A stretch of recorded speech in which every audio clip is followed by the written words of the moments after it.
Después de la fundación de la ciudad de Mérida en 1542, comienza Francisco de Montejo el Adelantado a repartir terrenos para que los pobladores construyeran sus casas, no sin antes reservar toda la parte sur de la Plaza Grande para él. Él ordena a su hijo, antes de su muerte, construir en ese lugar la casa donde vivirían los conquistadores. La casa concluye en 1549, siendo Francisco de Montejo el Mozo su único habitante. En los años posteriores, él vivió en la casa junto a su esposa y fue heredada a sus hijos durante generaciones, hasta 1832, donde fue adquirida por distintos dueños, los cuales la transformaron. En el interior de la construcción se puede apreciar el arte barroco con algunos detalles renacentistas, con un poco de aspecto gótico e influencia indígena. La Catedral de San Ildefonso es considerada la más antigua de América, construida en tierra firme, después de la levantada en la isla de Santo Domingo, primer lugar al que arribó Hernán Cortés.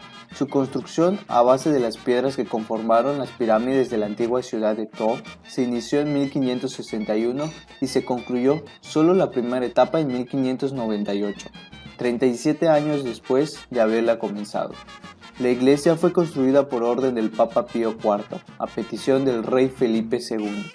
En bula del Papa Pío IV, el 16 de diciembre de 1561 se concedió a nuestra catedral el título de San Ildefonso que tiene hasta el presente, mucho antes del arribo del señor Francisco Toral, primer obispo de Yucatán.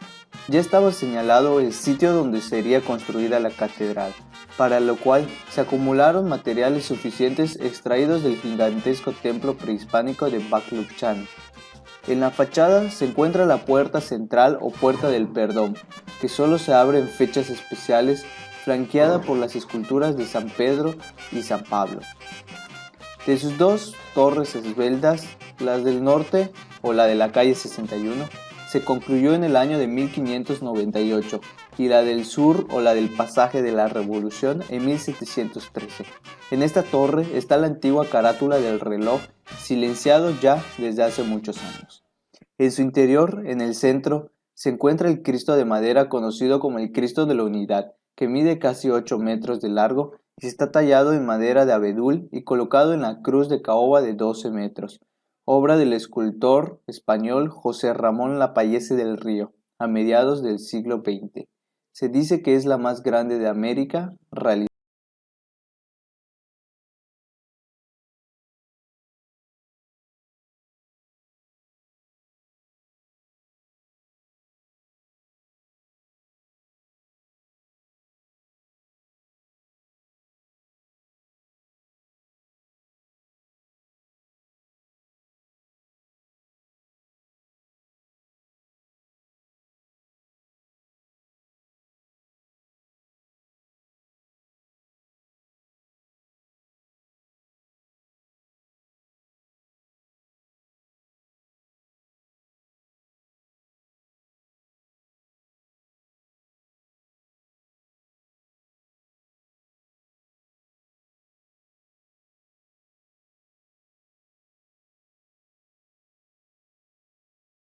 Realizada por el escultor Reinaldo Bolio Suárez, asesorada por Juan Francisco Peón Ancona, apoyada por el Centro Cultural Prohispen, que era encabezado por la señora Margarita Díaz Rubio y patrocinado por la familia del ingeniero Juan Ramón Rodríguez Jiménez.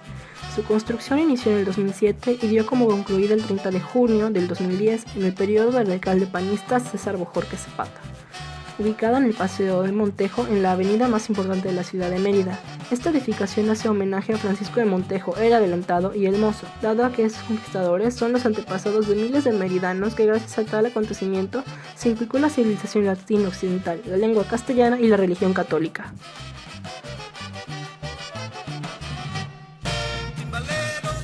El Museo Regional de Antropología de Yucatán Palacio Cantón fue inaugurado en diciembre de 1959. Desde 1980, su exposición permanente acerca de la sociedad maya prehispánica se presenta en la planta principal. En la planta alta se ofrecen exhibiciones temporales, talleres educativos y eventos culturales.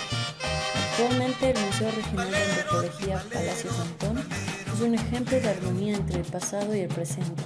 siendo un espacio dinámico que ofrece exposiciones, conferencias, eventos culturales y académicos para promover el conocimiento sobre la cultura de los pueblos prehispánicos y contemporáneos.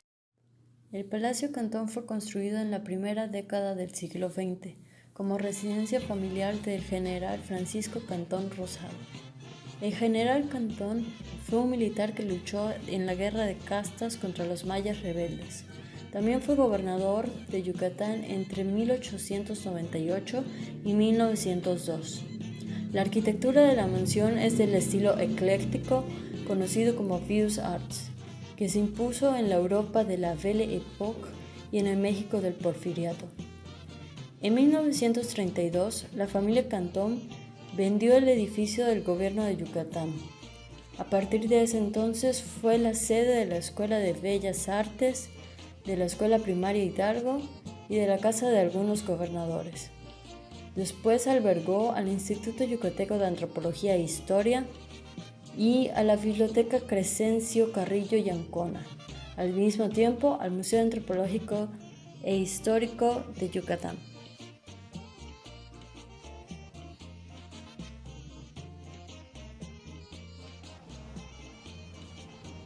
El Monumento a la Patria es el único monumento tallado en piedra en México, realizado por el escultor colombiano Rómulo Rosso y los arquitectos Amabilis.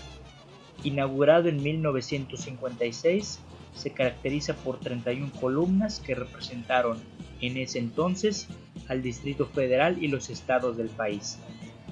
También refleja en la fachada las etapas de la colonia, la independencia, la reforma y la revolución, mezclando elementos mayas y mexicas. La estructura mide 14 metros de altura y resguarda los restos de Rómulo Rosso. Gonzalo Guerrero fue un cristiano que se volvió maya, que abandonó toda forma de pensamiento y vida con la que él había crecido en España. Adoptó las del pueblo que lo cogió, que le dio hijos y una nueva vida. Esta es su historia. Él es sin duda uno de los héroes más importantes de la historia nacional, y sin embargo, es uno de los personajes relativamente poco conocido, únicamente relevante en la península de Yucatán. Incluso los españoles lo conocen como el renegado, debido a que luchó junto al pueblo maya durante la conquista. Gonzalo Guerrero y el fraile Jerónimo de Aguilar fueron los únicos que lograron escapar de un naufragio, pero al poco tiempo fueron tomados prisioneros por el cacique del Chamancán. Mientras Jerónimo de Aguilar se mantuvo fiel a su cultura y la religión, Guerrero se adaptó hasta integrarse en la cultura maya. Participó en enfrentamientos con los pueblos enemigos y se destacó entre ellos por su astucia y sus dotes militares. El jefe maya Tashmar lo reclamó, ya que este tenía muy buena fama de ser un estratega militar, y les enseñó nuevas formaciones de ataque y defensa. Los hizo ensayar cuadros de ataque y formaciones de defensa que permitían hacer relevar a los soldados, generando la guerra contra los cocomes una falange macedonia, dándole la victoria al jefe de Tashmar.